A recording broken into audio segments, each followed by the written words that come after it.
Good afternoon, Mayor, council members. My name is Laurie Flores. I emailed most of you yesterday before and after photos of what I'm going to be talking about today.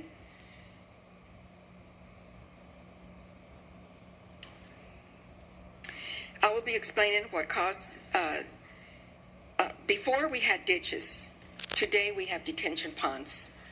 I'll be explaining what caused this drainage overhaul to happen, but before I do that, I'd like to tell you who we are.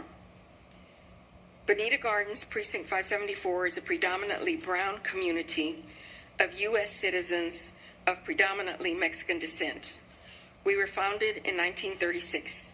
We've been through the civil rights movement, establishment of council districts, redistricting, and have endured underdevelopment and educational and economic deprivation with our neighbors, Trinity and Kashmir Gardens, for nearly a century. Since the late 2000s, I had reported a property across the street from my house that had a defective culvert that was causing water to stagnate in the ditch. Public Works and Neighborhood Protection came out many times. Sometimes Rich hacked the property, but then didn't follow through. City Ordinance 4084 sets the process by which the city handles driveways needing repair. That process is very similar to how the city handles overweeded lots. Other residents had similar problems with their neighboring driveways and culverts. During very rainy season, water would stagnate at those driveways and start backing up into the neighboring properties. Councilmember Carla Cisneros was notified of the problem. She arranged for Public Works to unclog the culverts and do some minor grading to improve the flow of water. Fortunately, when Hurricane Harvey arrived in 2017, we had no drainage backup except for the property across the street from my house at 7301 Los Angeles. We didn't know that a study had been ordered to determine the drainage infrastructure needs of our neighborhood. Because this is a joint project with District B, perhaps Councilmember Tarsha Jackson can explain why this project was financed from disaster relief funds that required maximizing the ditch capacity, storage, and conveyance rather than as a capital and maintenance investment similar to what is planned for Houston Heights paving and drainage project.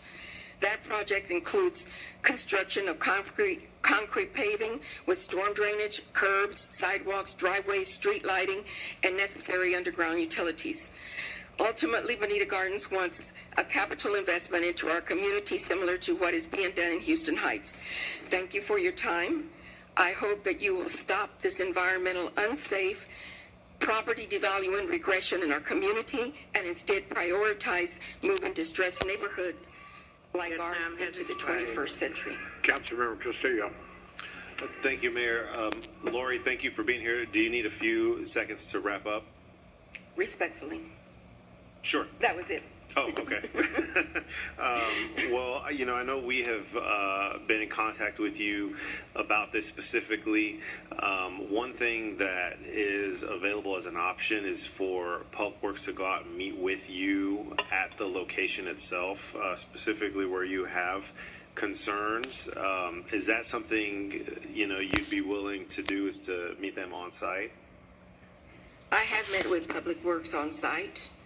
And after that, they came back and they graded my ditches even wider. So now my ditch is from the street all the way to the fence line.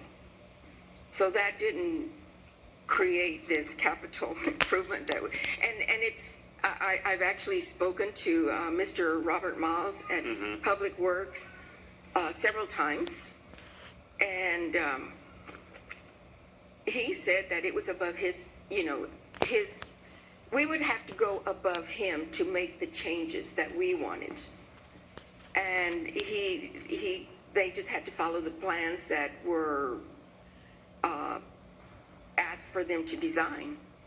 It's a HUD funded project. HUD has their rules and regulations for doing this. And they're following those HUD guidelines. I just don't understand why it was funded by HUD. Well, this project specifically is near completion, and so significant changes to this specifically aren't going to happen. But that doesn't mean that there can't be future projects that include, more investment in the drainage beyond what this is, and that may be, a few years down the road. But this is a good start to bringing awareness to what is impacting the neighborhood. Hopefully this project will improve drainage in the Bonita Gardens area. And I know Councilmember Jackson isn't here, but we're happy to collaborate with her office as well, since this project does impact both districts. Okay, but did you hear me? We didn't have a drainage issue. We had problems with clogged up culverts, broken or misaligned, that needed maintenance. And that was the responsibility of the individual property owners to repair them, or the city could go right behind them, repair them, and put a lien on the property, just like overweeded lots. This should never have been funded as a disaster relief, because that's not what it was. And now we have these larger, wider ditches. It was difficult enough to cut the grass before. And now it's even more difficult and dangerous. And there's no space. There's no walkway. They carved away all of the walkway. So it wasn't a justice to our community. And the only thing that I can think of for them building them this wide is because the plan is to actually carry water from other neighborhoods through our neighborhood.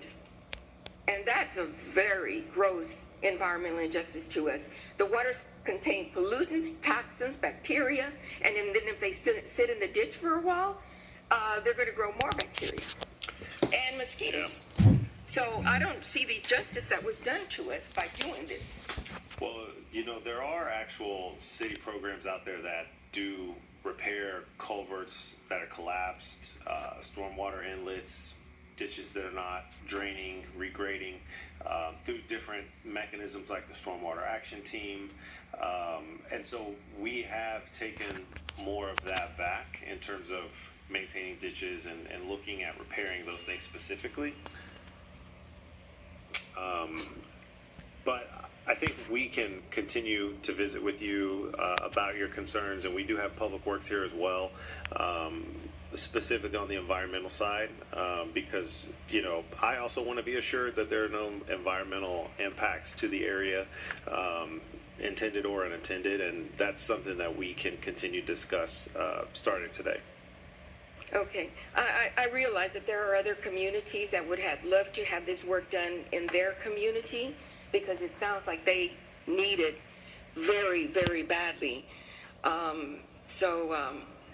We do have another council member that would like to address you. Councilmember Davis. Thank you, Mayor Pro Tem. Ms. Flores, we had the discussion, you were bringing this to my attention on Saturday when we met. I guess I have two asks of you. First of all, your ask was that if your ditch could have remained what it was. Is that what you say? Because you sent out the pictures, which was the before and the after. Right. So is your ask that you would rather see the ditches in your community not change to the widening? Is that? That's correct. Okay. Secondly, have you had a discussion, Councilmember Jackson is not here today, but have you and your community had a chance to discuss that in the project that's under her? Have you had a chance to reach out to her and have that discussion? I sent I included her in all of my email correspondence when I was discussing this with my council members, and she didn't respond. Okay, but I would like to, and maybe as Councilmember Castillo was saying that it would be good if you could make the connection by way of your council member as well as with Councilmember Jackson. And I think there's a resolution to it based on what's on record. And I think that would be the better process to go. I like to see it resolved for you because it's obviously a great concern of yours, It is. The entire neighborhood is upset about this. Unfortunately, I wasn't that aware of it until it got to my street, and we were at the tail end of the project. And yes, you're right. We would rather have had the same ditches there. We could have actually added walkways. Now I don't have a place to walk. I have to hold on to my fence line to get across the ditch. So, Okay. thank you. All right, good, thank you. Thank you. Next speaker. Tracy Wiley. Tracy Wiley, are you here?